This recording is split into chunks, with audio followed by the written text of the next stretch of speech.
කොහමද ඔයාලට සුබ දවසක් හැමෝටම ෂූටි දෙයක් කියන්න ආවේ පුංචි අත්දැකීමක් ගැන.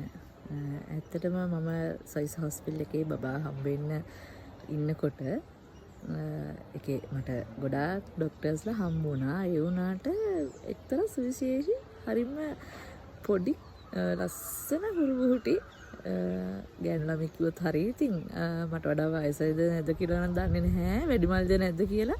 ඒ වුණාට අපි කොච්චර අමාරුවෙන්ද ඉන්නේ කෙනෙක් ගෙදර ඉඳන් අපි අම්මා තාත්තයි හැමෝම ගාව ඉන්නේ නැද්දි අර පොඩි එක්කෙනෙක් ඉස්කෝලේ ගිහින් දැම්මහම ඒගොල්ලන්ට අර තියෙනා වගේ ගුරුතුමා ගාව හරි ගුරුතුමිය ගාව හරි තියෙන සේෆ්ටි ආදරේ සෙනෙහස ඒ වගේ අපිට අපි ළමයි හම්බෙන්න හිටියා කියලා හැම අම්මා කෙනෙක්ම ගොඩාක් පීඩනයකින් ඉන්නේ. එතකොට ගෙදරින් අම්මා තාත්තා කවුද එනකන් ඉන්නේ කියලා බලාගෙන මග බලාගෙන ඇඟිලි ගණගෙන ඉන්නේ.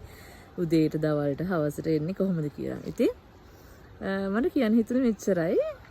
මට ඒක හරීම අදටත් හරීම ඔයගලන්ටත් ඒ අත්දැකීම් තියෙනවා නම් පහලින් කමෙන්ට් එකක් දාන්න.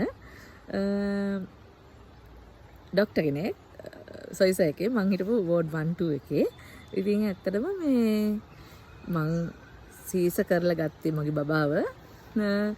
මම ලේබර් එක ඇතුලේ දැන් සීස තියටර් එකේ ඇතුලේ ඉන්නකොට මේ දැන් අර ෆුල් ඔක්කොම වහගෙන ඉන්නේ ඔපරේෂන් තියටර් එකේ. දැන් ඔක්කොම ඉන්නවනේ වහගෙන ෆුල් සේෆ් පේන්නෙත් නෑ. එතෙන්දි දැන් මම පුතාව හම්බ වෙන්න ඔක්කොම කරලා රෙඩි කරනකොට මට මගේ ડોක්ටර් ඇවිල්ලා මට කිව්වේ මමත් ඇත්තටම දැක්කේ පස්සේ එහෙම කිව්වාම බය වෙන්න එපා අම්මා මම ඉන්න ඔයා ගාව. ඒ වචන ඇත්තටම මාර දෙයක්. මට ඒක මාර හයියක් වුණා. ඒක ගැන මට ඔයාලට කියන්න හිතුණා. ඇත්තටම ගොඩාක් සතුටුයි මට ඒ වගේ ඒ වෙලාවේ තිබිච්ච බයත් එක්ක මට මගේ සහෝදරියෙක් මගේ අම්මා ඒ වගේ හැඟීමක් මට දැනුණා. හැමෝම මෙහෙම නෑ.